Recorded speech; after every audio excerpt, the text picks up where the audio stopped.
Прозорец към деня продължава. Професор Петко Петков е първият ни гост за днес в качеството си на кандидат-ректор. Каква е неговата концепция за развитие на Великотърновският университет? Ще разберем в следващите минути. Добро утро. Добро утро. Нека да започнем първо с това, каква е мотивацията ви да се кандидатирате за ректор. Мотивацията е свързана с лични качества, лични основания и служебна кариера. Направих един значителен стаж като заместник ректор по два ресора сериозни: учебната дейност и акредитацията, вече 8 години. И малко преди това ръководството на един голям факултет в учебната дейност. Тогава той се казваше Историко-юридически факултет. Освен това, вече 6-та година съм председател на местния клон на Съюза на учените, което ми дава друг възможност да координирам научни активности. Имам опити в някои национални организации на учените, така че всичко това, плюс, мисля, подходящата възраст и личен опит, и разбира се, приятелствата, контактите, които имам, които ми дават основание и самочувствие да вярвам, че не съм сам в тази надпревара. През последните седмици, може би 2 седмици, много говорим за проблемите на Великотърновският университет, които никак не са малко. Кои според вас са основните проблеми? Ами, добре би било това говорене да не е толкова целенасочено и събрано само в месеците и седмиците преди избори. Добре би било хората, които са загрижени за университета, постоянно да го показват с активно отношение, защото това е един жив организъм. Винаги ме очудва от това акцентиране върху проблеми, щедри обещания месец-два преди избори. Ако за партиите това е прието и е свързано с 100% демагогия, то в една академична общност, където всички сме равни и където всички имат права, би трябвало да не е така. Иначе проблемите са свързани на първо място с това къде е и какво е висшето образование в България. Всички държавни висши училища, особено университетите с широк профил, които не сме много, страдаме най-много от това отношение на държавата на постепенно от 20 на години ограничаване на средствата. Тези университети, които имат направления атрактивни и търсени специалности и само такова предлагат, нямат такива проблеми. Тоест, ние сме в неравностойно положение да се мерим с еднакви критерии и в рейтинговата система, а много често и в акредитацията. Това е погледнато от национален поглед. Проблемите при нас са свързани с невъзможността навсякъде да има еднакви възможности за развитие. Има стари факултети с много силен авторитет традиционен, с олегнали катедри, с формирани екипи, които по традиция имат добро академично стояние в национален и даже международен мащаб. И понякога това успокоително ги прави по-пасивни. Има нови факултети, които сега се формират, сега се да оформят, които пък са много по-активни и даже мисля, че трябва да са и по-агресивни, за да привлекат повече студенти и да окомплектоват катедрите си. Та оттам, може би, са някои проблемите. Има, разбира се, вътрешни изби, които са стари, има и нови, свързани с изборите, които обществото в Търново знае и не знае, но то не е толкова интересно да ги изнасяме. За авторитета на университета да ни кажете няколко думи. Вие сте и заместник ректор в момента. Защо върви надолу в различни рейтингови класации? Не мисля, че това е единственият показател за авторитета на университета. Има много измерители за това. И аз мисля, че авторитета на Великотърновския университет е висок, защото го усещам по ежедневните си контакти, по това как нашите възпитаници представят и се гордеят се още, че са наши питомци. Тази рейтингова система е критикувана много сериозно от повечето висши училища, заради не за това, че има и че трябва да има такава, а заради компонентите си и методологията, по която е съставена. Там оценката от Националната агенция за акредитация, за която всички се готвим и която е основният мерител на качество, е много занижена. А много изкуствено е завишена оценката реализация на студентите на пазара на труда при една кризисна ситуация, и то от години, в която пазара на труда е доста свит, особено в България. Какво е за сега? Че примерно IT специалистите, за които е вложено голямо усилие от страната, от държавния бюджет да бъдат подготвени, се реализират добре, ма къде? На европейския пазар. И като наливат пари в такива училища, висши, примерно казвам, държавните институции, още повече преливат наши средства от скромните в европейските потребители. Това ли ще е идеята? И съответно има сега законопроект да се ограничат средствата заради ниското стоене в рейтинговата класация на такива специалности и направления, които не са добре представени в нея. По този начин те още повече ще бъдат затруднени да направят някакво усилие, да развият наука, качество, да купят модерно оборудване за своите студенти и да повишат качеството, за да се издигнат в рейтинга. Мисля, че това е грешна стратегия по този начин да се действа. На фона на тази политика на страната плюс демографската криза, какво може да се направи, за да запази позициите си Великотърновският университет, пък и да върви нагоре? Както съм написал в концепцията си, от една страна ние констатираме този факт и ще се опитаме с всички сили и средства, с контактите си с държавни и обществени организации да подействаме, защото да бъде променена методологията на рейтинговото класиране. От друга страна обаче трябва да се направим една много точна равносметка и анализ, кои са причините, нашите вътрешни причини да не стоим добре в някое направление и да се опитаме да ги отстраним. Тоест ние в никакъв случай няма да се държим популистки и само да гърмим, че сме несъгласни с рейтинга и трябва да се отмени. Нищо подобно. Такива класации ще има и занапред, дано да бъдат по-обективни критериите в тях, а ние трябва да се вземем бележка и там, където не сме добре, да се поправим. Кои са направленията, където има най-сериозна нужда от поправки и промени? Най-неприятното е, че направления, в които сме традиционно авторитетни, като филология, история и дори право, са на не най-първите места. Ние не сме всъщност зле в тази класация, но не сме на първите места. А не се иска и имаме такова самочувствие. Така че има какво да се направи, а то е свързано с много мерки в областта на научните изследвания, в областта на повишаване на техническата обезпеченост, индексирането на нашите списания и други конкретни неща. А що се отнася до демографията, той е съвсем различен проблем и той касае всички висши училища, но ето примерно някои от тях, които имат, пак казвам, строго определен таргет за набиране на студенти и това са, да кажем, атрактивни икономически специалности, нямат проблем с подбирането на кандидат студенти. А ние имаме много широк спектър, от който не искаме да се отказваме, защото ще загубим университетската си физиономия. И това създава проблем. Затова трябва да се работи целогодишно по събирането на кандидат студенти. Затова съм записал създаване на кандидат студентски център, като няма предвид някаква справочна служба, която ще дава информация по телефона, а център, който ще прави всички необходими дейности, ще ги координира, без да пречи на факултетските ръководства да си работят, както и до сега, че и по-активно по привличане на кандидат студенти. Каква е идеята ви за този център? Как точно ще функционира? Координационно звено, което извършва дейностите, които и до сега се вършиха, само че под мое ръководство като заместник ректор, паралелно с другите ми задължения, които никак не са малко, и с част от служителите в учебен отдел. Ще се знае, че има определен кръг хора, които с това се занимават, ще има много активна, да не кажа агресивна рекламна дейност и през нашите платформи, сайта и други социални мрежи и чрез наши пунктове или, как да кажа, опорни точки в областните градове, чрез мобилни групи от студенти, които вече такава практика имаме, които обикалят, установяват контакти, привличат конкретни кандидат студенти, френските гимназии за френска филология, немските за немска и така нататък, хуманитарните също. Трябва да сме много активни. Това е отговор. Какви са другите идеи за привличане на повече кандидат студенти, които да станат и студенти на Великотърновският университет? Много от идеите вече се практикуват. Тези мероприятия, които организирахме последните години, които се радват на голям интерес, като Юлското утро, постоянните срещи, откритостта, разговарянето с потенциалните кандидат студенти през цялата година. Това трябва да бъде нашето амплоа, да показваме постоянно най-добрите качества на университета, неговите добри възможности, международната му известност и възможността за мобилност. И в този смисъл искам да кажа, че всяко петънце, което в тези дни пада върху един или друг кандидат целенасочено, е петно върху авторитета на университета. И то във време, когато се събираме кандидат студенти за следващата година в една доста ограничена демографска среда.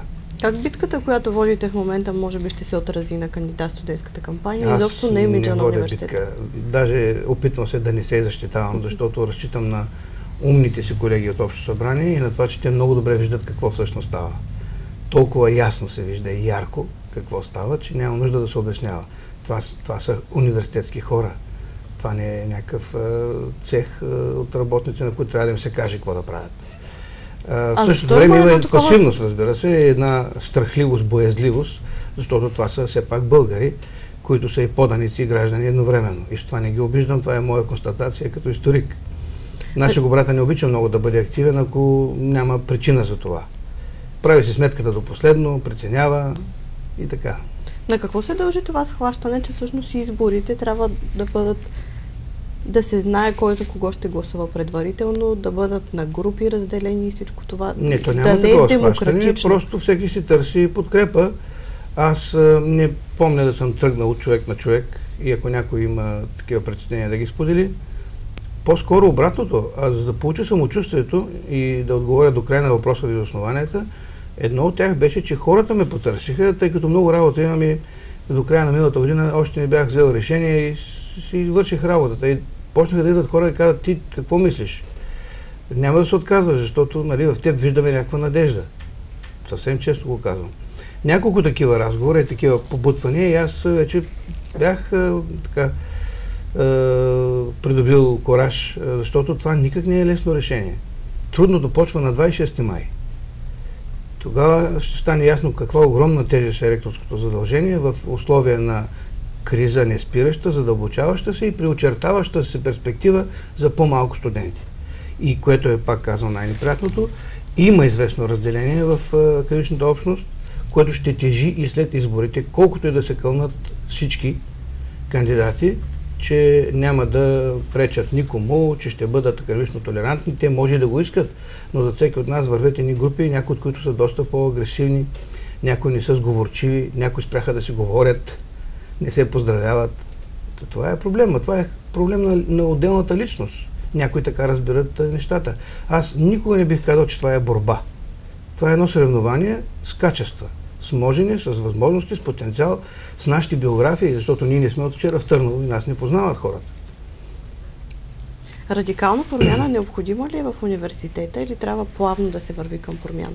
Аз имам едно свое разбиране за кораба университет, което много давно съм споделял, не непременно в предизборна ситуация. Трудно е да се направи рязък завой. По принцип е много трудно. Ако се прави радикална промяна, опита на историята показва кога се е случвало. Трябва да има много силна власт и обществена подкрепа за този, който ще прави промяната. Ако някой напукна всичко сам, с малка група хора, реши да завие кораба на някъде, може и да го обърне. Знам, че говоря малко така иносказателно, но мисля, че е ясно. Ако ще се прави промяна, трябва да е консенсус на промяна. Трябва да е стъпила на много широко обществено обсъждане академично, всички да сме единодушни или повечето да кажем: да, това боли, ама трябва да го направим. И тогава не е проблем. Това, че ще бъде радикална, не е толкова страшно, щом хората със съзнание, че това трябва да стане. Тоест, ако получите необходимата подкрепа, може и да се върви към радикална. Не, ако получи, защото аз не мисля да правя такава промяна. В смисъл, разбира се, че много неща ще бъдат поставени по нов начин. Ще бъдат преразгледани, ще бъдат осмислени, ще бъдат премислени. И ако тогава обществеността, академичната, реши, че трябва да бъде... Искам така да се работи, по този начин. Аз мога да имам идеи. И концепцията ми да е брилянтна като програма на водеща партия. Но нали ще изпълнява колектива. Нали пред него ще ги изложите идеи. Аз сам нищо не мога да направя. Пък и не мисля, че ще си формирам академически съвет с посочване на хора и с списъци, раздаване и така примолване на делегатите в събрание да гласуват за моите хора. Необходимо ли е промяна обаче в учебните планове на някои от специалностите или на всички специалности? Написал съм го в концепцията много внимателно, защото нашите хора вече се малко, как да кажа, отекчиха от тези промени, които се случиха последните години, именно защото не се направиха до край и се направиха компромиси с промените. Трябва да се осмислят плановете в смисъл такъв. Моята идея конкретна е да има във всяка специалност, а ако може и в направление, един блок от задължителни дисциплини, който създава устойчивата характеристика на обучението по тази дисциплина. Ако може той да бъде еднакъв за специалностите от едно направление, ще облегчим много бюджета. Ще има възможност за сливане на малки потоци, за спестяване на часове и оттам на разходи. И оттам нататък богат избор от изборни, избирателни и факултативни дисциплини, от които студентите сами да се избират, без някой да ни спуска какво точно, които ще дават възможност за специализация в рамките на бакалавърска степен, която все пак е основна, базисна.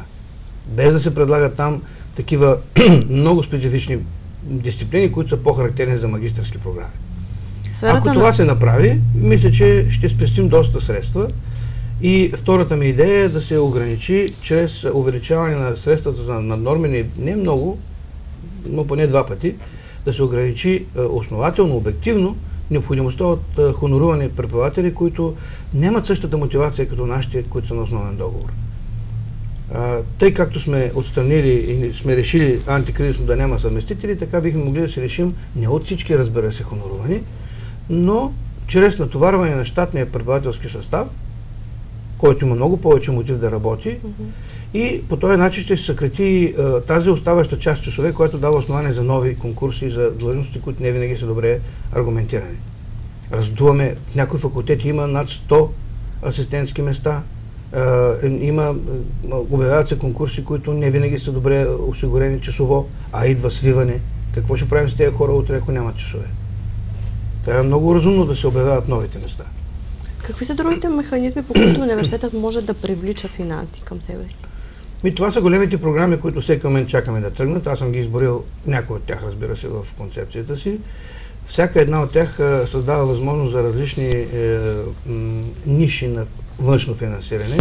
Ние имаме вече известна практика в областта на проектната дейност. Работят се няколко проекта, няколко приключиха успешно, така че това е една възможност. Има хора в университета, които много добре се справят с проектна дейност. Тук просто трябва да се правят проекти, които имат за цел максимално да обезпечат и материална база, и на повече хора. Да включат в себе си такива желания и постижения, които да обслужат повече хора от академичния състав, и различни видове дейности. Инфраструктура, техническа база, научна дейност, защото няма достатъчно средства за наука, отдавна няма. Във връзка с материалната база искам да попитам каква е визията ви за Пети корпус. Видяхме, че присъства в концепцията ви. Присъства като една стратегическа позиция, че трябва да довършим тази знакова сграда за града и за университета и да я използваме. Преди да се запознае с документацията, с финансовото състояние, с постигнати до момента и действащите строителни работи, които сега не познавам, не мога да кажа нищо конкретно. Доколкото знам от ректора, финансите не достигат за там и ще трябва да търсим и за там някакво външно финансиране. Може би доброто партниране с общински, областни и държавни власти ще ни помогне. Не, може би това е пътя. Няма друг начин, освен да си поискаме пари целево за тази много важна сграда, защото тя ни е необходима. Другите идеи от концепцията, какво пропуснахме да кажем? Другите идеи е постоянно и непосредствено контактуване с всички сегменти, всички слоеве на академичната общност. Аз съм човек, който има срещи с студентите постоянно. Самия аз чета на различни курсове в няколко факултета и познавам специфичните студентски интереси в тях. Това ми дава и самочувствие, че така доста добре познавам и студентските проблеми. Те са вече много различни. Студентската маса не е хомогенна. И много бих искал да бъда полезен. А пък и през кабинета ми минават всички недоволни, предимно. Там хора какво най-вече са недоволни? От учебна дейност. Някой закъснял да си плати таксата, иска да бъде изваден. Друг го скъсали 3 пъти, ама не може ли да помогнете да не ми пишат още веднъж, да не ме превръщат този семестър. Такива най-злободневни, всекидневни проблеми, което ми дава основание да мисля, че знам какви са и административните стъпки, които могат бързо да се направят, да се облегчат тези неща. Макар че много от тях са направени. Ние имаме изключително добра нормативна база в областта на учебната дейност. Само трябва да се спазва и да се проявява контрол от факултетските ръководства по-голям. Като говорим за студенти, какво е мястото на студентския съвет в университета точно сега по време на избори? На фона на няколко скандала, които очевидно има разминаване между формално законодателно установеното място и действителното място. Студентския съвет по закон е много важен орган на студентско самоуправление. Те си имат правилник, който ние сме длъжни да съобразяваме. Правят си събрания, на които ние не трябва да пречим, но има и по-общи университетски правила, които казват как се правят изборите. Тук се получи пропукване. Примерно, график, приет от факултетската избирателна комисия и утвърден от факултетския съвет, по правилата не би трябвало да бъде нарушаван, се случва, че не навсякъде е спазен. На други места пък факултетския съвет пропуснал да си фиксира дата за избора на студентската квота и почват едни разправи, които много трудно могат да се решат. Моят съвет беше на един факултетски съвет, на който присъствах наскоро, официално да се уведоми Централната избирателна комисия и тя да вземе решение, защото тя е компетентният орган в тези дни да решава такива спорни въпроси. Относно децентрализацията на университета, какво мислите? Едно предложение, което също се обсъжда. Никога не съм бил против административната децентрализация, която се иска много отдавна. Само че това значи административно децентрализиране на отговорностите. Той иска да покажат факултетските ръководства и цялата факултетска общност, че е готова да поеме грижата за себе си, ама не само в финансов смисъл, да отговаря за действията и постъпките си и по-активно да бъде, по-инициативна да бъде, ето, например, в намирането на кандидат студенти. А иначе, що се отнася до финансовата децентрализация, аз съм проучил опита на няколко университета, които имат такава, частична или пълна, защото има разни варианти, или се усетих несигурен да вложа това в концепцията си. Може да се обсъди и вероятно ще бъде направено. Трябва да намерим изключително много сериозни доводи за въвеждането й в финансова недостатъчност. Когато има пари, да ги раздадеш според как да кажа, влога на всеки факултет е лесно. Когато обаче никак не стигат парите и под въпроса заплатите и основния ни хляб, струва ми се, че това може да бъде рискова стъпка.